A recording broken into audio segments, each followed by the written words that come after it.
Venimos acá en la iglesia, nos sentamos, oramos y ponemos prioridades en nuestras vidas antes que Dios. Pero nos olvidamos que verdaderamente nosotros, hoy en día, hermanos, volvimos a nacer nueva criatura, somos y tenemos esa herencia eterna. Y parece algo básico, cotidiano, que nosotros todos los días deberíamos despertarnos por la mañana y pensar en eso, contentos, porque no tenemos que estar preocupados por lo que va a pasar eternamente. Porque acá dice, ¿verdad?, que nosotros estamos de paso, incluso extranjeros somos. Y muchas veces nos afligimos porque justamente tenemos la mente limitada.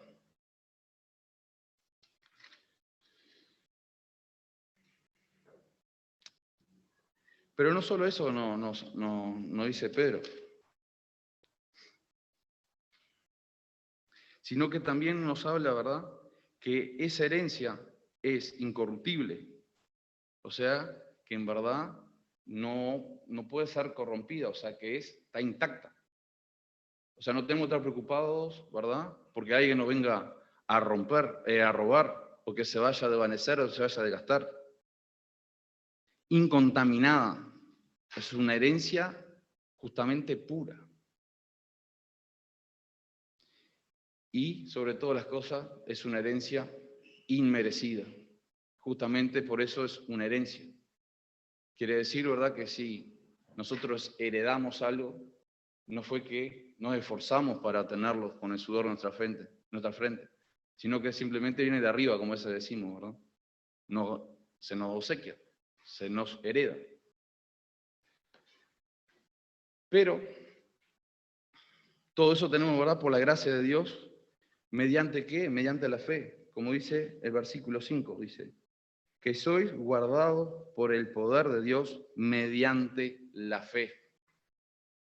Y acá donde, ¿verdad?, hay que hacer un énfasis, mediante la fe. Esa es la clave, ¿verdad?, de todo cristiano.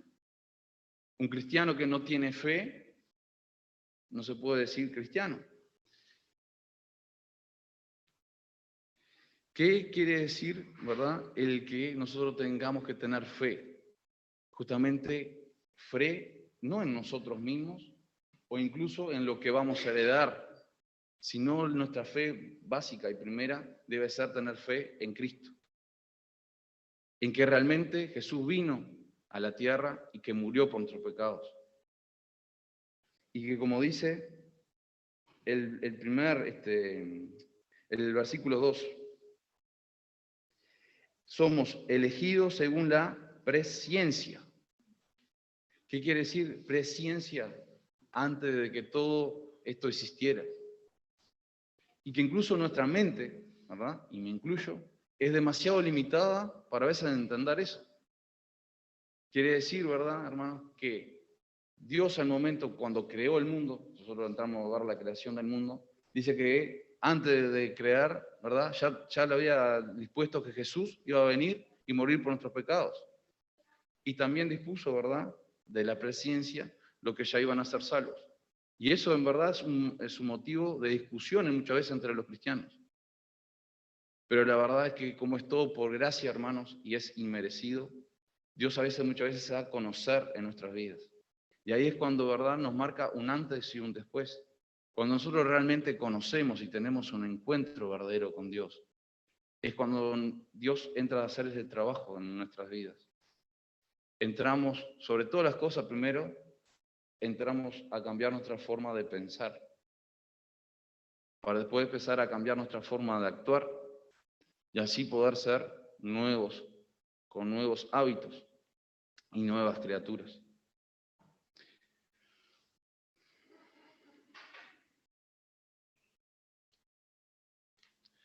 Pero, como todo en esta vida, ¿verdad?, desde el versículo 6 al 7, también Pedro, ¿verdad?, les habla a todos sus hermanos sobre el crecimiento de la fe y cómo, ¿verdad?, uno puede crecer siempre mediante la prueba. En este momento, ¿verdad?, todos nosotros estamos pasando por circunstancias diferentes y todo el tiempo estamos teniendo diferentes pruebas. Y quizás que para ustedes lo que es una prueba, para mí quizás no, y para lo que ustedes puede ser una dificultad, para mí lo que puede ser una dificultad, para ustedes no puede serlo. Entonces todos nosotros tenemos diferentes tipos de pruebas, ¿verdad? Y todos nosotros tenemos diferentes realidades, circunstancias. Pero a través de la prueba, ¿verdad? De las pruebas que nos toca vivir, es que justamente nuestra fe se fortalece y crece. Pero, ¿por qué siempre tiene que haber una prueba? ¿No? Porque todos nosotros quisiéramos ser cristianos con una fe inmensa y no pasar por ninguna dificultad. Pero a veces nos olvidamos justamente que en primer lugar siempre en la Biblia nos llama que somos extranjeros en esta tierra. ¿Y por qué? Porque el extranjero, sobre todo en aquella época, no pasaba nada bien donde estaba. Tenía que arrancar de cero. Como a veces decimos, ¿verdad? Se sentía sapo de otro pozo, ¿no? Y a veces nosotros los cristianos nos tenemos que sentir así, sapo de otro pozo. Porque si nos sentimos cómodos con todo lo que pasa en el mundo y nos sentimos parte del mundo, quiere decir que algo anda mal. Pero todas esas cosas, ¿verdad? Nos traen ciertas aflicciones y sobre todo las cosas, pruebas. Imagínense, pero todo en la vida. Imagínense que el día de mañana, por circunstancia X, nos toca ser operado. Y usted entra en la sala de operación y de repente está su vecino allí de la esquina, Pedro, vamos a ponerle, ya que estamos hablando de Pedro, Pedrito. Y usted dice, pero Pedrito, ¿vos de cuándo sos doctor? Dice, no, hoy te iba pasando y bueno, te voy a operar. Pero pará. Dice, no, o sea, yo me levanto y me voy. ¿Pero por qué me voy a levantar y me voy a ir? Por primer lugar, Pedrito no estudió. En segundo lugar, no pasó por muchas pruebas para justamente ver si él estaba apto o no para ser doctor, ¿verdad? Bueno, muchas veces parece algo ilógico lo que estoy hablando, pero muchas veces nosotros como cristianos queremos ser excelentes cristianos y no queremos pasar por ninguna prueba, no queremos pasar por ninguna dificultad, no queremos estudiar, no queremos escudriñar lo que es la palabra de Dios y queremos ser excelentes cristianos. Bueno, entonces si somos así, aplicamos así en nuestra vida cotidiana. Nos ponemos una túnica y entramos a operar gente. Generalmente no nos va a ir bien, porque desconocemos y no hemos pasado ninguna de las diferentes pruebas. Y le puse este ejemplo, capaz un poco bobo, pero muchas veces nos pasa eso en el día a día, hermanos. Porque queremos ser algo sin pasar ciertas dificultades, o a veces, muchas veces, queremos ser excelentes cristianos y ni siquiera estudiamos y no nos preparamos. Para todo, incluso en esta vida cotidiana, terrenal, si queremos alcanzar algo, tenemos que prepararnos. Y cuanto mejor estemos preparados, mejor nos va a ir en todas las pruebas que nos vamos a tener que afrontar. ¿A qué me refiero con eso, hermano? Si nosotros todos los días como cristianos tenemos el hábito de orar, ayunar, leer la Biblia, alabar a Dios, tenemos lo que a veces hablamos sobre las disciplinas espirituales que hemos estudiado y profundizado, nos va a ir mucho mejor en la hora de afrontar todas estas dificultades y todas estas pruebas. Pero a veces no hacemos nuestras tareas, nuestros deberes, y cuando vienen las pruebas, después nos quejamos que nos va mal o flaqueamos. Pero en verdad, hermanos, nosotros debemos estar siempre preparados para las pruebas, porque ellas van a venir. Y justamente en este momento, acá en Uruguay, podemos decir que nuestra prueba es mucho menor de lo que estaban sufriendo toda esta gente. Y no solo nosotros lo podemos decir como cristianos, sino un ateo lo puede agarrar y puede estudiar la historia. Pedro, después de escribir estas cartas, por la historia, los historiadores dijeron que 2 años después fue muerto. Fue muerto y crucificado. De esa manera murió Pedro. Esa era la prueba que estaban sufriendo y esa era la prueba, ¿verdad?, que estaban sometidos todos estos cristianos. Estaban corriendo riesgo su propia vida. Tenemos que aprender de ellos, hermano. Bien, y después acá, ¿verdad? Pedro habla sobre todas las cosas, dice que nuestra fe, ¿verdad?, será sometida a prueba, ¿verdad?, como el oro. Pero el oro acá, cuando él está hablando del oro, no está hablando del oro solo por su valor, porque todos sabemos que el oro es muy valioso, sino porque justamente las propiedades que tiene el oro, ¿verdad?, él lo usa como ejemplo. ¿Por qué? Porque el oro, una vez que es sometido a pruebas, o sea que lo tenemos que someter al horno, ¿verdad? A cierta temperatura. El oro automáticamente con el fuego, vamos a hablar, deja de ser sólido y pasa a ser líquido. Y en ese momento, cuando el oro es sometido a ese fuego, ¿verdad? Ese oro es purificado. Pero no es solo purificado, sino que también él toma la forma, ¿verdad?, de que le quiere dar esa persona que está trabajando con ese oro. ¿Qué quiere decir, hermano? Que una vez que nosotros somos sometidos a ese fuego, a esas pruebas, ahí es cuando Dios realmente nos puede dar la forma que Él quiere. Ahí es realmente cuando Dios nos va a poner los moldes y va a decir, de esta manera, cuando pase la prueba, o sea, cuando vos te enfríes, vos vas a quedar de esta manera. Y de esa manera que Dios nos quiere enseñar, ¿verdad? Que nos va a poner en ese... Cuando nosotros después, cuando nos enfriemos, que pasemos la prueba, es cuando quedamos sólidos y vamos a quedar conforme, ¿verdad?, a la voluntad de Dios, a ese molde, ¿verdad?, que Dios quiere para cada uno de nuestras vidas. Y vamos a quedar un oro como mucho más nuevo, puro y purificado y brilloso. Amén.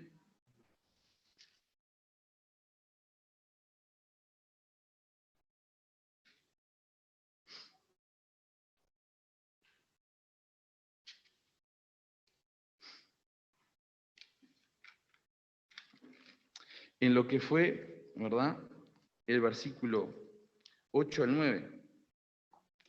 Acá, ¿verdad?, es cuando Pedro se centra en lo que es la verdadera fe. Y acá, ¿verdad?, es la clave, es lo que nos está enseñando, ¿verdad?, al principio, nos recuerda por qué realmente somos cristianos, y después nos dice obviamente que vamos a pasar pruebas, pero después él termina justamente resaltando y exhortando a esos cristianos que se enfoquen en lo que es la fe, la verdadera fe. Sobre todas las cosas, porque acá Pedro dice, ¿verdad?, que estos cristianos aman a Cristo sin haberlo visto. Él destaca esa virtud de los cristianos. Y ustedes pueden decir, pero ¿por qué él está destacando esto? Porque nosotros tampoco hemos visto a Jesús, ¿verdad? Pero ¿qué pasa? La diferencia es que Pedro sí lo vio. Entonces, justamente él está destacando eso. Bueno, justamente ustedes que tienen fe sin haberlo visto, como que lo alienta, ¿verdad? Muy bien, ustedes están creyendo y son hombres de fe y mujeres de fe y están creyendo en Jesús sin haber compartido todo lo que yo he compartido con él. ¿Entienden o no? ¿Verdad? Y nos recuerda como Pablo enseñó en Hebreos 11:1, que dice, la fe es la certeza de lo que se espera, la convicción de la que no, ¿verdad?, de lo que no se ve. Entonces nosotros verdaderamente, cuando tenemos fe en Jesús, en Dios, y toda esa fe proviene, ¿verdad?, del que nosotros creemos, pero no de lo que nosotros estamos viendo o palpando. Y eso muchas veces a muchas personas les cuesta justamente entender eso. De vos me estás hablando de Jesús, sí, yo creo en Jesús, porque entiendo que la historia, ¿verdad?, hay muchos registros de Jesús y obviamente hubo un antes y un después, sí hubo un Jesús. Pero mucha gente le cuesta el creer en Jesús. ¿Pero por qué? Porque justamente nunca lo escuchó, nunca lo vio. Y muchas veces hay gente que, ¿verdad?, que necesita ver para creer. Pero nuestra fe es totalmente diferente. Nosotros no vimos a Jesús, pero sí conocemos a Jesús. Y esa es la clave, ¿verdad, hermano? Yo creo que esa es la clave de un verdadero cristiano, el conocer a Jesús. Muchos de nosotros podemos escuchar muchas veces cosas acerca de la historia, de la Biblia, y va como a veces uno lea la palabra de Dios y como uno tenga el corazón abierto. Pues yo perfectamente puedo leer toda la Biblia y ella no me puede transmitir nada. Con mucha gente lo hace. A mí me ha tocado hablar con personas, seguramente ustedes también, que incluso se puede decir que conocen muy bien de la Biblia, pero la han agarrado como simplemente un documento histórico. No un documento, no, ¿verdad? Un manual de vida, porque es justamente lo que les falta cuando ellos leen es la fe. Ellos no leen con fe, porque no tienen sus corazones agradables a Dios y no tienen una mente abierta conforme a la voluntad de Dios. Y también podemos ver en la Biblia que mucha gente ha seguido a Jesús y también no ha sido salvo, porque realmente no ha conocido a Dios, porque realmente no ha conocido a Jesús, porque justamente no tienen esa fe que es necesaria. Muchos de ustedes seguramente deben acordarse, y cuando yo le hablo de esto, les tienen que venir a la memoria, desde el momento del día que ustedes realmente conocieron a Jesús en sus vidas. Y no es solamente con la aceptación, la oración, ¿verdad? Que uno hace, Jesús, te acepto en mi vida, cambia mi vida. Sino es realmente cuando uno tiene una relación con Dios. Una relación verdadera, una relación en intimidad con Dios y con Jesús. Yo le puedo asegurar que eso fue en mi adolescencia. Y a partir de ahí nunca más dudé de lo que existe Jesús y que existe Dios. Por más de que las circunstancias me lleven, nunca puedo decir, no existe Jesús, porque sí lo conocí. Y muchas veces cuesta, ¿verdad?, decir que lo conocí sin verlo. Pero yo también conozco el viento y nunca lo vi. Yo también conozco la electricidad, porque varias veces ya me he dado choque y nunca la vi. ¿Entienden, hermano? Bueno, así como muchas veces nos ha marcado muchas cosas en la vida cotidiana que nosotros no vemos, pero sí las sentimos. Y nadie nos puede decir que no existe. Como yo le digo, mira que existe la electricidad. Y ahí me va a decir, no existe. Bueno, tocó el cable. ¡Ah! ¿Viste cómo existía? Pero no la vi. Bueno, tocá, no. ¡Ah! ¿Existe? Bueno, sí existe. ¿Entienden o no? Pero muchas veces pasa eso. Nosotros a veces entramos a flaquear en nuestra fe, porque parece que nos olvidamos de eso. Parece que queremos ver a Jesús. Parece que necesitamos ver a Dios. Y nos olvidamos de nuestro origen, que nuestra verdadera fe no se basa en ver, sino justamente en creer en ese Dios, en ese Jesús, y que nunca lo vimos, pero un día sí lo vamos a ver. Porque de eso es la herencia, ¿verdad? Y esa es la promesa de Dios.